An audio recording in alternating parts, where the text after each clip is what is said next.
In today's video, I'm going to teach you how to add a font in Webflow.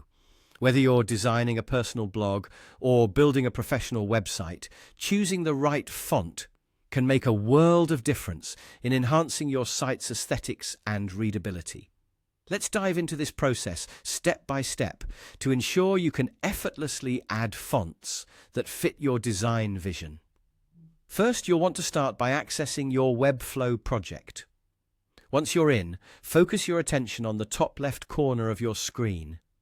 Here you'll find the Webflow icon, which is your gateway to a multitude of tools and settings. Click on the icon, and from the drop-down that appears, select Site Settings. This is where you can manage various aspects of your website, including your fonts.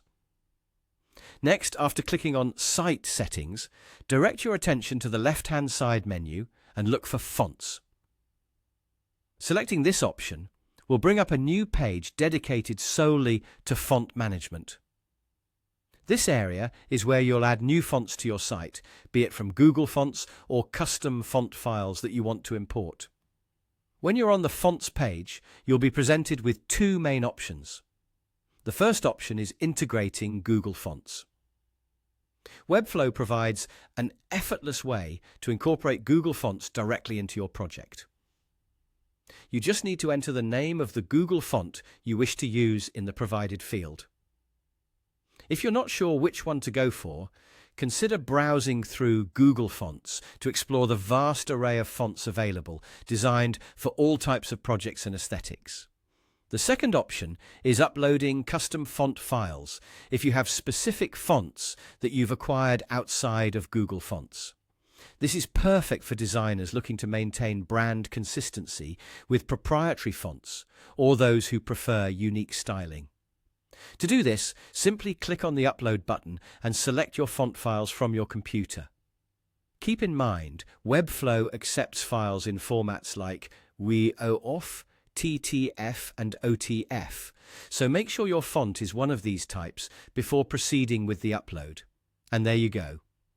Once you've either selected a Google font or uploaded your custom font, Webflow will automatically integrate it into your project, allowing you to start using your new font in your design right away. You can now tweak your typography settings to style text elements throughout your website, ensuring cohesion and visual appeal. Remember, the right font can tremendously elevate user experience by making your content more inviting and easier to read. Take your time experimenting with different fonts until you find one that resonates with your website's theme and purpose. Thank you for watching, and I hope this guide has made the process of adding fonts in Webflow clear and straightforward for you. Happy designing, and until next time, take care.